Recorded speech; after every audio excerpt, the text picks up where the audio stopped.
follow-up segment tonight, as mentioned in the Talking Points memo, some of Hillary Clinton's top aides have been interviewed by the FBI about the email case. We don't know if Mrs. Clinton herself will be called. What we do know is that some employees at the Justice Department, which runs the FBI, have helped Hillary Clinton out, at least in campaign donations. Data compiled by the Center for Responsive Politics says $75,000 has been donated to Hillary Clinton's campaign. We now David Bossie, chairman of the Board of Citizens United, a watchdog group. Is this a big deal? It is a big deal. I mean, look, this is just another piece of evidence. Look, Loretta Lynch, the Attorney General herself, is a Clinton appointee by Bill Clinton. She owes her career to Bill Clinton. $75,000 doesn't sound like a lot of money, but it's by key people in decision-making. Yeah, Miriam Vogel, Associate Deputy Attorney General, Renata Hess, Principal Deputy Assistant General for Criminal and Civil Operations, Brian Boynton. These are big names. These are big guys and gals, and they're given thousands of dollars. But they're decision makers. That's the most important thing. How can the American people have confidence in an impartial investigation? Let me challenge that. It's the FBI that has to make the recommendation whether to prosecute or not, okay?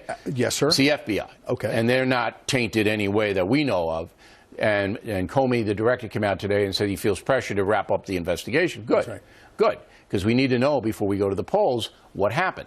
But when you get into the Justice Department, that's a huge apparatus, and they're American citizens. They have a right to donate to anybody they want. In fact, a couple voted, and I mean a couple, donated Donald Trump like $500. Sure.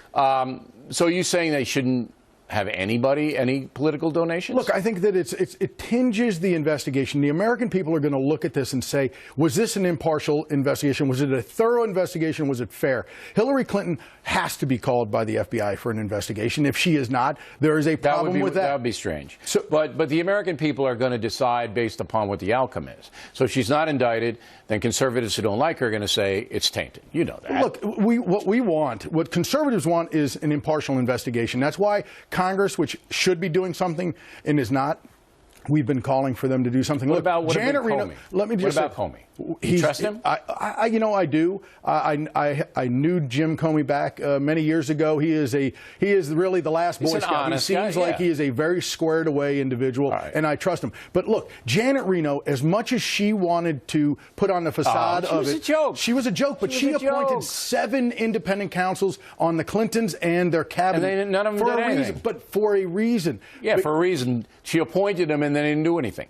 Janet Reno is the worst attorney general in the United States history. Question. All right, now, Facebook, same thing, same thing. You heard about this. Facebook shuts out conservative postings, all right, in favor of liberal postings. And the guy who's in charge of that, Tom Stocky, apparently he and his wife gave $5,400 to Hillary Clinton.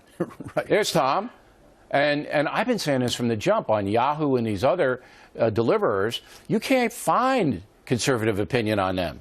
And everybody goes, oh, you're crazy, it's an aggregate, it's this, it's that. I go, baloney, this human beings making No, this is false advertising. They're saying this is a mathematical algorithm that's used. It is baloney. And this is what, look, there's some whistleblower saying we stepped on conservative content and propped up liberal content. And now this guy who's in charge of content is a Clinton donor. Tom Stocky. It doesn't look very good for him. And he looks like he's like 16 years old. Put his picture up there again. When I saw this guy, I thought they were remaking Leave It a Beaver. And he was going to play Wally.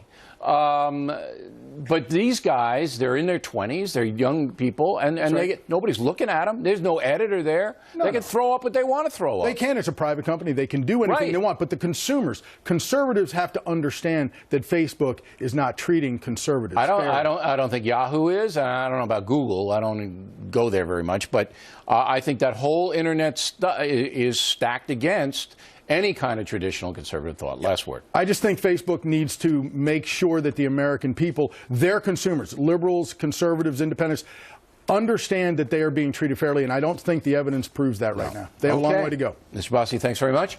Directly ahead, Donald Trump says he will not release his tax returns until after the presidential vote. Lou Dobbs has some thoughts. Then Miller on whether ESPN is combining sports with left-wing politics. The Factor is coming right back.